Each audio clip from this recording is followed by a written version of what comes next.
दरवर्षीप्रमाणे याही वर्षी स्वाद मसाल्याचा मिरची महोत्सव सुरू झालाय।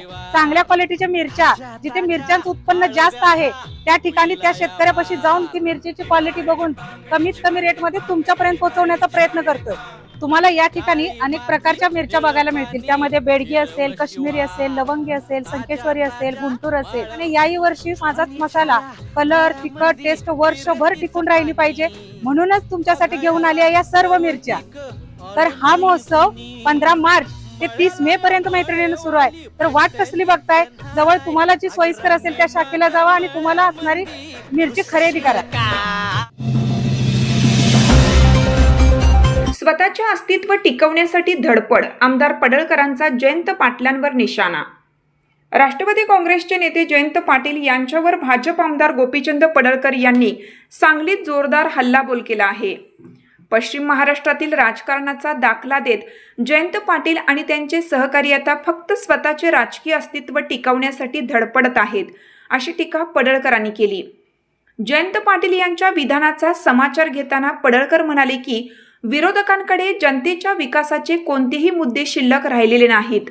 महायुती सरकार सर्वसामान्य जनतेसाठी आणि शेतकऱ्यांसाठी सातत्याने काम करत असल्याने विरोधकांच्या पायाखालची वाळू सरकली आहे।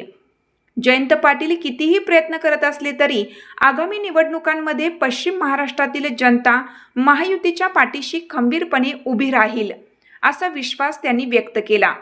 याचा अर्थ जयंत पाटील घाबरलेला आहे। चोऱ्या केले ते सिद्ध होतंय ना। त्यांनी म्हणायला पाहिजे होतं आम्ही काहीच जिल्हा बँकेत केलेलं नाही, त्यामुळे काय चौकशी व्हायची होऊ द्या, पोलीस चौकशी करा। माणूस लपायला कधी पळतो? अटकपूर्व जामीन घ्यायला माणूस हायकोर्टात कधी जातो? म्हणजे त्याला वाटतं माझं नाव ह्यात येणार आहे, काहीतरी मी काहीतरी गुन्हा केला आहे। पोलीस म्हणते अरे येत तपासाला बोलाय नाही, त्याला माहीत आहे तिथे गेले का अर्थच टाकणार आहेत। जयंत पाटलाला लक्षात आलं की आता आपला बाजार पूर्णपणे उठणार आहे, इतक्या चोऱ्या केलेल्या लोकांच्या समोर येणार आहे। आणि जिल्हा बँक एवढी मोठी सक्षम बँक आहे, टक्केवारीवर तुम्ही लोन देताय, टक्केवारीवरती तुम्ही लोन देताय। कर्नाटकमधले कारखाने महाराष्ट्रामध्ये ऑफिस दाखवता, जिल्हा कार्यक्षेत्र सोडून तुम्ही कर्ज देता।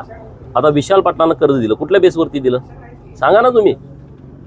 विशाल पाटलांची जी पूर्वीची संस्था आहे ती थकीत आहे। एकदा थकीत असल्यावर तुम्ही कर्ज कसं काय देताय? ना आम्ही प्रॉपर्टी घेतलं कशासाठी? कारण काय? 270 कोटी रुपयाचं कर्ज तुम्ही देताय काय? तुमच्या काय बापाची प्रॉपर्टी आहे होय?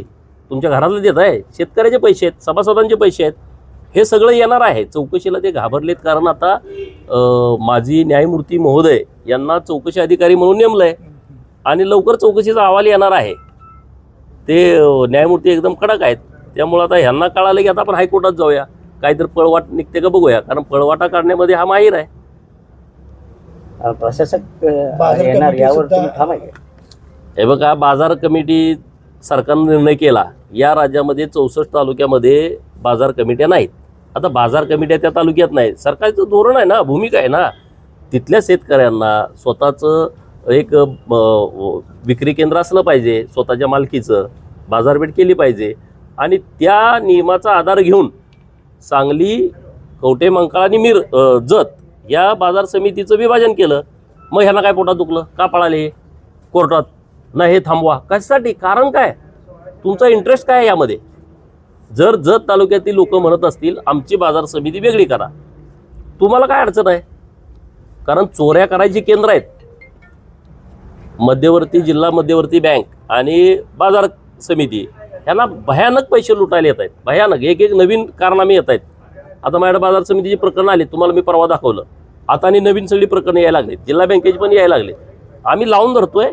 त्यामुळं जयंत पाटलांचा जो वर पावडर लावलेला चेहरा आहे तो पावडर सगळी काढल्याच्या नंतर नेमकं काय आहे आतमध्ये? कारण रामाच्या मंदिरामध्ये हा रावण राहतोय, हे लोकांच्या आता लक्षात आणून द्यायचं आहे आणि त्यामुळे हे सगळे पळायला लागलेले आहे।